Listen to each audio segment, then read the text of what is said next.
إن من رحمة الله الرحمن الرحيم أنه لما حكم على هذه الأمة المحمدية بقصر الأعمار، كما أخرج الترمذي من حديث أبي هريرة رضي الله عنه أن النبي صلى الله عليه وسلم قال: أعمار أمتي ما بين 60 و70، وقليل منهم من يجاوز ذلك، بخلاف الأمم السابقة فإن أعمارها طويلة. ثبت عند ابن أبي حاتم في تفسير قوله تعالى: فلبث في قومه 1000 سنة إلا 50 عاما، قال عبد الله بن عمر رضي الله عنه: وما يزال الناس في نقص في أعمارهم وأحلامهم وخلقتهم. فإذن هذه الأمة المحمدية هي آخر الأمم وهي أقصرها أعمارا، لكن برحمة الله الرحمن الرحيم أنه عوضها بأنها تعمل أعمالا يسيرة وتأخذ أجورا كثيرة، ومن ذلك أنه عوضها بمواسم الخيرات وأزمان مضاعفة الأعمال الصالحات. ومن تلك الأزمان ما سندركه إن شاء الله بعد يومين، وهي 10 ذي الحجة. وما أدراك ما 10 ذي الحجة؟ تلك العشر العظيمة التي تضاعف فيها الأعمال وتعظم فيها الحسنات. هذه العشر جاء في فضائلها ما يلي، من ذلك ما أخرج البخاري من حديث عبد الله بن عباس رضي الله عنهما أن النبي صلى الله عليه وسلم قال: ما العمل في هذه، يعني 10 ذي الحجة، أحب إلى الله من العمل في غيرهن؟ قالوا: يا رسول الله، ولا الجهاد في سبيل الله؟ قال: ولا الجهاد في سبيل الله إلا رجل خرج بماله ونفسه ثم لم يرجع من ذلك بشيء. لا إله إلا الله. وفي هذه العشر أقسم الله بلياليها، قال سبحانه: وليال عشر. ثبت في سنن، ثبت عند عبد الرزاق وابن جرير عن مسروق رحمه الله ورضي عنه أنه قال: هي 10 الأضاحي، 10 الأضحى، وهي أفضل أيام السنة. بل ذكر ابن جرير في تفسيره أنها 10 ذي الحجة بإجماع أهل العلم، وهي 10 الأضاحي. وقال سبحانه: ويذكر الله في أيام معلومات، ويذكر اسم الله في أيام معلومات. قال عبد الله بن عباس كما في البخاري: هي 10 ذي الحجة، حتى قال جمع من أهل العلم كابن رجب في كتابه لطائف المعارف إن هذه العشر أفضل من العشر الأواخر من رمضان ما عدا ليلة القدر. إخوة الإيمان، إنها فرصة عظيمة لأن نجاهد النفس الأمارة بالسوء على الجد والاجتهاد في هذه العشر. وقد أدرك هذا سلفنا الكرام، من ذلك ما روى الدارمي أن سعيد بن جبير رحمه الله كان يجتهد في هذه العشر اجتهادا لا يكاد يطاق رضي الله عنه، وتقبل منا ومنه إنه الرحمن الرحيم. وفي هذه العشر يوم هو أعظم الأيام عند الله، وهو اليوم العاشر، يوم العيد الأضحى. ثبت عند أحمد والنسائي عن عبد الله بن قرط رضي الله عنه وأرضاه قال: أعظم الأيام عند الله يوم النحر. وفي هذه العشر تشرع أعمال ما بين واجبة ومستحبة. العمل الأول الحج، وما أدراك ما الحج؟ ذاك العمل الصالح المكفر للخطايا والذنوب، والركن الخامس من أركان الإسلام. ثبت في البخاري من حديث أبي هريرة رضي الله عنه أن النبي صلى الله عليه وسلم قال: من حج ولم يرفث ولم يفسق رجع كيوم ولدته أمه. وثبت في البخاري من حديث أبي هريرة رضي الله عنه أن النبي صلى الله عليه وسلم قال: الحج المبرور ليس له جزاء إلا الجنة، نسأل الله الكريم من فضله. وهذا الحج واجب على الفور، فمن كان ذا مال ومستطيعا للحج ولم يحج فإنه على ذنب عظيم. ثبت عند البيهقي عن عمر رضي الله عنه وأرضاه أنه قال: ليمت يهوديا أو نصرانيا، ليمت يهوديا أو نصرانيا، ليمت يهوديا أو نصرانيا، من مات ولم يحج وكان ذا جدة وخلت له الطريق.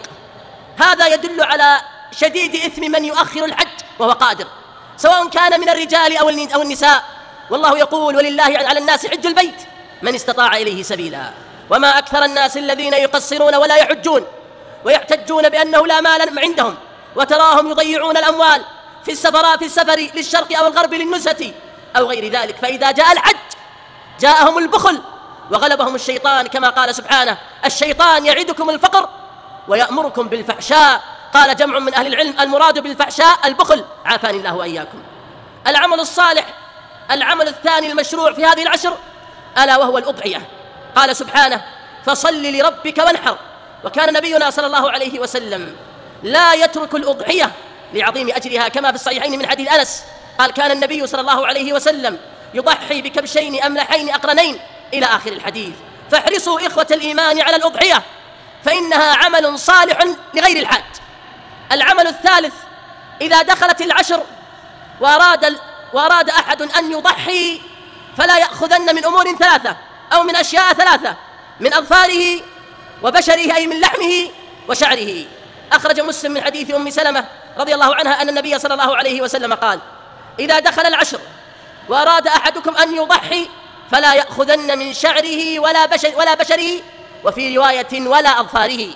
ثم اعلموا إخوة الإيمان أنه يستحب لمن أراد أن من أراد أن يضحي عن نفسه فليمسك عن هذه الثلاث، ومن أراد أن يضحي عن غيره، عن ولده ولو كان صغيرا، فيستحب أن يعلموا ألا يأخذوا من هذه الثلاث، كما ثبت هذا عن ابن سيرين رضي الله عنه وأرضاه عند ابن حزم في المحلى، وذكر هذا المالكية والحنابلة وغيرهم، فينبغي لنا أن نجتهد على مثل هذا. ثم اعلموا أن من أراد أن يضحي وكان عازما على الأضحية فليس له أن يأخذ كما تقدم من هذه الأشياء الثلاثة، لكن لنفرض أنه أخذ عمدا أو نسيانا، فهذا لا يمنعه من التقرب إلى الله بالأضحية وإن كان مخطئا.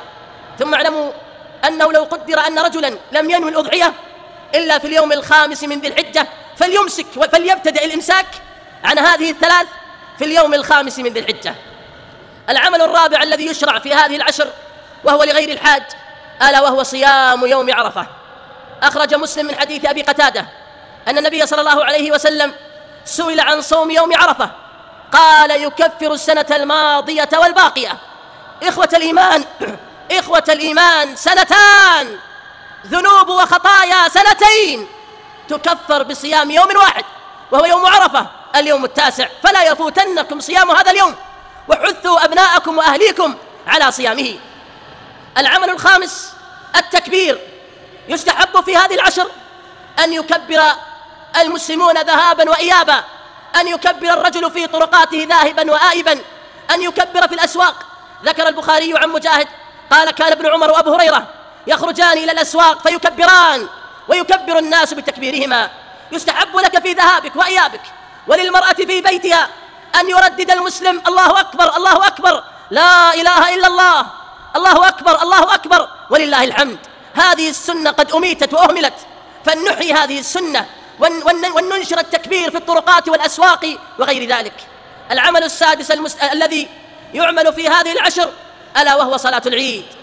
أخرج البخاري ومسلم من حديث أم عطية رضي الله عنها قالت: كنا نؤمر في العيدين أن نخرج العواتق والحيض وذوات الخدور يشهدن الخير ودعوة المسلمين ويعتزل الحيض المصلى. حتى المرأة الحائض يستحب لها أن تخرج للعيد إذا لم يكن في مسجد، أو أن تكون قريبا من المسجد أو في المصليات وتشهد دعوة المسلمين. ما بال كثير من المسلمين قد ضيع صلاة العيد، هذه الصلاة التي حث عليها رسول الله صلى الله عليه وسلم بما تقدم ذكره. إخوة الإيمان، إن هذه الأعمال الستة تشرع في هذه العشر، فبادروا وسابقوا لفعلها، وأهمها حج بيت الله لمن لم يحج البيت، فإن من لم يحج البيت وكان مستطيعا فإنه آثما. اللهم يا من لا إله إلا أنت، اللهم وفقنا للمسارعة في فعل الخيرات والمسابقة في فعل الطاعات، وتقبل منا يا أرحم الراحمين.